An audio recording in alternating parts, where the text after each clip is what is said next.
तो ध्यान रखना, पहली जो बौद्ध संगीति हुई थी उसके अंदर सुत्त पिटक और विनय पिटक की रचना हुई थी, और चौथी जो बौद्ध संगीति हुई थी उसके अंदर अभिधम पिटक की रचना हुई थी। तो अंत में अभिधम पिटक आया, पहली बौद्ध संगीति में सुत्त पिटक और विनय पिटक आया। तो इन तीनों की विषय वस्तु क्या है उसके बारे में थोड़ी सी चर्चा कर लेते हैं। तो जो सुत्त पिटक है इसका संबंध धर्म के सिद्धांत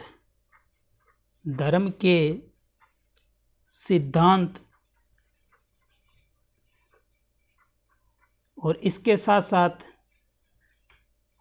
महात्मा बुद्ध के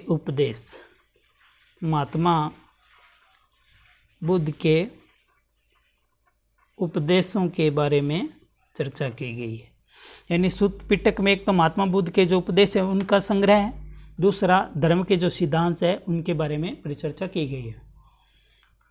और दूसरा जो अभिधम पिटक है, ये अभिधम पिटक आध्यात्मिक एवं दार्शनिक विवेचन के बारे में इसके अंदर चर्चा की गई है। आध्यात्मिक एवं दार्शनिक, इसकी परिचर्चा किसमें है? अभिधम पिटक में। तीसरा जो पिटक है वो है विनय पिटक, और विनय पिटक में है इस धर्म के आचार नियम। क्या है? आचार नियम। तो ध्यान रखना, तीनों जो बौद्ध साहित्य है, तीन जो पिटक हैं उनकी विषय वस्तु के बारे में हमें पता होना चाहिए। सुत्त पिटक है वो धर्म के सिद्धांत और महात्मा बुद्ध के उपदेशों के बारे में चर्चा करता है। अभिधम पिटक है वो आध्यात्मिक एवं दार्शनिक प्रकृति को लिए हुए, और विनय पिटक है वो बौद्ध धर्म के आचार जो नियम है उनके बारे में चर्चा करता है। अब उसके बाद अपने बात कर लेते हैं सुत्त पिटक के अंतर्गत क्या क्या चीज़ें आती है। तो सुत्त पिटक में एक आता है दीर्घ निकाय। ये साहित्य है दीर्घ निकाय। दूसरा आता है मंजिम निकाय।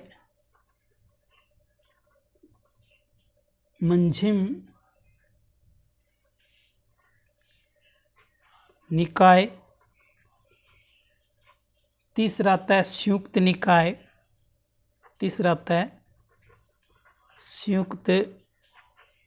निकाय।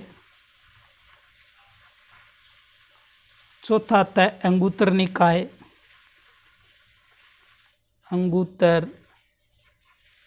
निकाय। और पांचवा आता है रपुच्छक निकाय। तो यहाँ से बहुत बार पेपर में प्रश्न पूछे भी गए हैं कि दीर्घ निकाय का संबंध किस धर्म से है? बौद्ध धर्म से है। मंजिम निकाय का भी संबंध बौद्ध धर्म से है। संयुक्त निकाय का संबंध भी बौद्ध धर्म से है। अंगुत्तर निकाय का संबंध भी बौद्ध धर्म से है। कई बार प्रश्न इस तरह भी पूछ लिया जाता है कि दीर्घ निकाय और अंगुत्तर निकाय साहित्य है वो बौद्ध साहित्य के कौन से पिटक के अंतर्गत आते हैं? तो सुत्त पिटक के अंतर्गत आते हैं। उसके बाद अपने बात कर लेते हैं कि आध्यात्मिक और दार्शनिक जो सिद्धांत है अभिधम पिटक का, इसके ऊपर जो रचना है महत्वपूर्ण, वो रचना कौन सी है? तो इस पे एक महत्वपूर्ण रचना है कथा वस्तु। आपसे ये भी पूछा जा सकता है कि कथा वस्तु की विषय वस्तु क्या है? आध्यात्मिक एवं दार्शनिक है, और ये रचना लिखी थी मोगलीपुत्र तिस ने। मोगलीपुत्र तिस की ये रचना है कथा वस्तु। और आचार नियम है। आचार नियमों की अगर बात करें तो इसमें तीन चीज़ें आती है। पहली आती है विभग। दूसरी आती है खंदक, और तीसरी आती है परिवार। तो विभग, खंदक और परिवार के बारे में जो आचार नियम है वो इन्हीं के अंतर्गत वर्णित किए गए हैं। इसके बाद कुछ अन्य बौद्ध ग्रंथ भी हैं जो एग्जाम की दृष्टि से महत्वपूर्ण रहते हैं, तो उनको भी देख लेते हैं। अन्य बौद्ध ग्रंथ। तो अन्य बौद्ध ग्रंथ कौन कौन से हैं? अन्य बौद्ध ग्रंथों के अंदर बात करें तो एक बहुत ही महत्वपूर्ण रचना है ललित विस्तार। ललित विस्तार एक ललित विग्रह राज नाटक है, ठीक है ना। ललित विग्रह राज नाटककार है एक, ये है ललित विस्तार। इसका हिंदी में अनुवाद कई बार पूछ लिया जाता है कि ललित विस्तार का हिंदी में अनुवाद किसने किया था। तो एक हिंदी साहित्यकार हुए थे रामचंद्र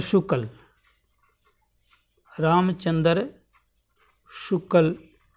इन्होंने ललित विस्तार को हिंदी में लिखा था और हिंदी में इसका नाम रखा था बुद्ध चरित।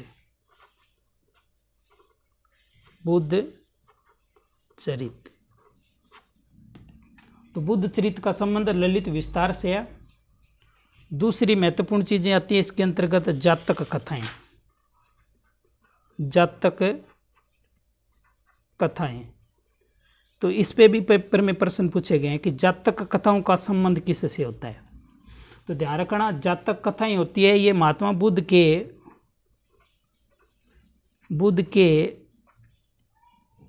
पूर्व जन्म की कथाएं हैं। पूर्व जन्म की कथाएं हैं, वो कथाएं जातक कथाएं कहलाती है। तीसरी महत्वपूर्ण रचना आती है मिलिंद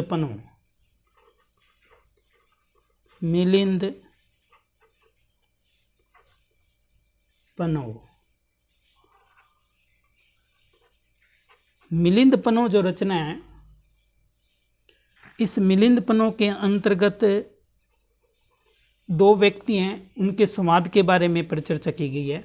इसमें एक तो है नागसेन और दूसरा है यूनान का शासक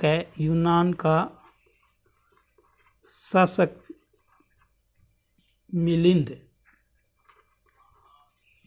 यूनान का शासक है मिलिंद। इनकी जो बीच में जो संवाद हुआ था वो मिलिंद पनो में लिखा हुआ है। उसके बाद एक रचना आती है दीपवंश। ये भी पेपर में बहुत बार आती है कि दीपवंश और एक है महावंश।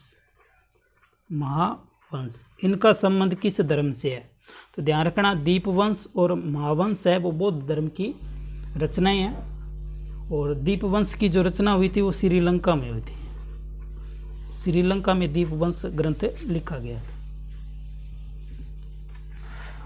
उसके बाद में इसमें एक रचना आती है धम्मपद।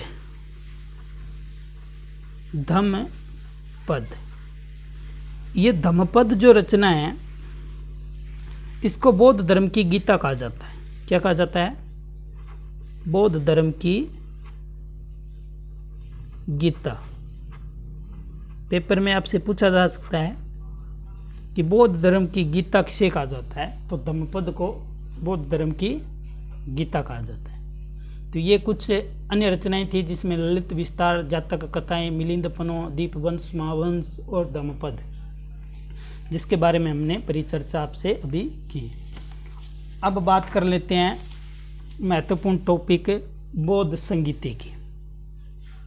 यहाँ से 100% प्रश्न पूछे जाते हैं। सबसे ज़्यादा बौद्ध धर्म में अगर प्रश्न कहीं से पूछे जाते हैं तो इसी बौद्ध संगीति से प्रश्न पूछे जाते हैं।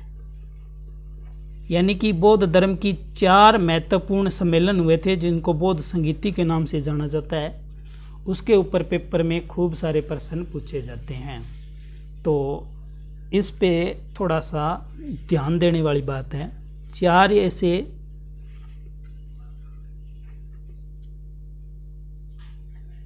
संगीतियाँ हुई थी। तो इन संगीतियों में हमें एक तो सन याद रखना पड़ेगा कि कौन सी बौद्ध संगीति कब हुई थी, काल मतलब। दूसरा हमें याद रखना पड़ेगा शासक, किस शासक के काल में ये बौद्ध संगीति हुई थी। तीसरा हमें याद रखना पड़ेगा स्थान। और चौथी चीज हमें याद रखनी पड़ेगी इसके अध्यक्ष कौन थे। अध्यक्ष। और विशेष क्या बात रही, कई बार उस पर भी प्रश्न पूछ लिए जाते हैं। तो अब पहले अपने चारों का सन देख लेते हैं, ट्रिकली पढ़ते हैं इनको। पहली जो बौद्ध संगीति हुई थी, ये महात्मा बुद्ध का जो परिनिर्वाण हुआ था, परिनिर्वाण के समय हुई थी। तो महात्मा बुद्ध का परिनिर्वाण हुआ था 483 ईसा पूर्व, तो उसी टाइम ये बौद्ध संगीति हुई थी। दूसरी जो बौद्ध संगीति हुई थी वो महात्मा बुद्ध की मृत्यु के बिल्कुल 100 साल बाद हुई थी, यानी कि 383 ईसा पूर्व हुई थी। उसके बाद में तीसरी जो बौद्ध संगीति हुई थी वो 250 ईसा पूर्व हुई थी, 250 ईसा पूर्व हुई थी। और चौथी बौद्ध संगीति हुई थी वो ईसा की प्रथम शताब्दी में हुई थी, ईसा की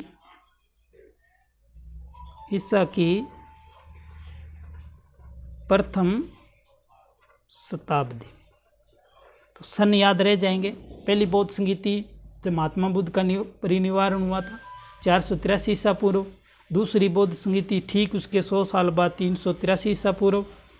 और तीसरी बौद्ध संगीति 250 ईसा पूर्व। चौथी बौद्ध संगीति ईसा की प्रथम शताब्दी में हुई थी। अब शासकों की एक ट्रिक है, उससे आप पकड़ सकते हैं। ट्रिक को मैं यहाँ नीचे शो कर देता हूँ।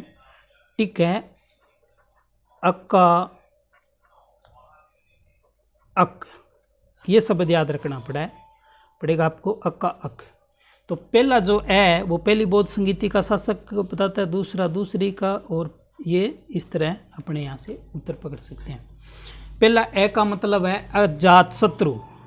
पहली बौद्ध संगीति के टाइम शासक कौन था? अजात शत्रु। दूसरी बौद्ध संगीति हुई थी उसमें देखिए का से अपने पकड़ेंगे, का से मतलब काला शोक, काला शोक। तीसरी जो बौद्ध संगीति हुई थी वो ए मतलब अशोक मौर्य था, उसके टाइम हुई थी। और चौथी बौद्ध संगीति कै मतलब कनिष्क के काल में हुई थी, कनिष्क के काल में। चारों के चारों महत्वपूर्ण शासक हैं, तो हमें इनके वंश के बारे में भी पता होना चाहिए। अजात शत्रु है वो हरियक वंश का राजा है, हरियक वंश का राजा है अजात शत्रु। काला शोक है ये शिशु नागवंश का शासक है, काला शोक है वो शिशु नागवंश का शासक है। और अशोक है, इसको ये तो पता ही है आपको, मौर्य वंश का शासक है। और कनिष्क है ये कुषाण वंश का शासक है, कुषाण वंश का शासक है। तो दो चीजें क्लियर होगी, सन और उसके शासक। अब स्थान की अगर बात करें तो पहली बौद्ध संगीति अजात शत्रु के काल में हुई थी। अजात शत्रु जो हरियक वंश का राजा था, और इस अजात शत्रु का शासन काल था वो मगध में था, और मगध की राजधानी थी राजगृह। तो पहली बौद्ध संगीति कहाँ हुई थी? राजगृह में हुई थी। तो पहली बौद्ध संगीति की स्थिति कहाँ है? राजगृह में। दूसरी जो बौद्ध संगीति है वो वैशाली में हुई थी, वैशाली में, जहाँ पे कालाशोक राजा था। तीसरी जो बौद्ध संगीति है ये पाटलिपुत्र में हुई थी, पाटलिपुत्र में। चौथी जो बौद्ध संगीति है ये कुंडलन वन में हुई थी, कुंडलन वन में हुई थी। तो चार बौद्ध संगीतियों की स्थिति भी अपने को पता होनी चाहिए। पहली राजगृह में हुई थी, दूसरी वैशाली में हुई थी, तीसरी पाटलिपुत्र में हुई थी, और चौथी कुंडलन वन में हुई थी। अध्यक्ष की अगर बात करें तो पहली बौद्ध संगीति थी उसके अध्यक्ष थे महाकश्यप। कौन थे? महाकश्यप। दूसरी जो बौद्ध संगीति थी उसके अध्यक्ष थे साबक मीर, साबक मीर। तीसरी जो बौद्ध संगीति हुई थी उसके अध्यक्ष थे मोगली पुत्र तीस, मोगली पुत्र तीस। और मोगली पुत्र तीस थे, उन्होंने एक रचना भी लिखी थी, मैंने ऊपर लिखाई थी आपको अगर याद हो तो, कथा वस्तु, जो अभिधम पिटक से संबंधित है। चौथी बौद्ध संगीति हुई थी उसके जो अध्यक्ष थे वो थे वसुमित्र, और इसके उपाध्यक्ष थे वो थे अश्व घोष। तो ये 4 समितियों के अध्यक्ष पता होना चाहिए। महाकश्यप पहली बौद्ध संगीति के, सबकमीर दूसरी के, मोगलीपुत्र तीसरी के, वसुमित्र चौथी के। अब विशेष की बात करें कि इस बौद्ध संगीतियों में क्या क्या हुआ था, तो उसमें देख लेते हैं कि जो पहली बौद्ध संगीति हुई थी उसके अंदर मैंने पहले बताया था 2 पिटकों की रचना हुई थी। 2 पिटकों की रचना हुई थी। कौन कौन से? पहला पिटक है सुत्त पिटक और दूसरा है विनय पिटक। तो सुत्त पिटक और विनय पिटक की रचना हुई थी, वो पहली बौद्ध संगीति के दौरान हुई थी। दूसरी जो बौद्ध संगीति थी उसकी महत्वपूर्ण घटना है कि बौद्ध धर्म में 2 शाखा में बंटा था। यहाँ एक था थेरवादी, दूसरा था सर्वास्तवादी। बौद्ध धर्म 2 भागों में बंट गया था, थेरवादी और सर्वास्तवादी। ये दूसरी बौद्ध संगीति थी। तीसरी बौद्ध संगीति थी, उसमें तीसरा पिटक लिखा गया था।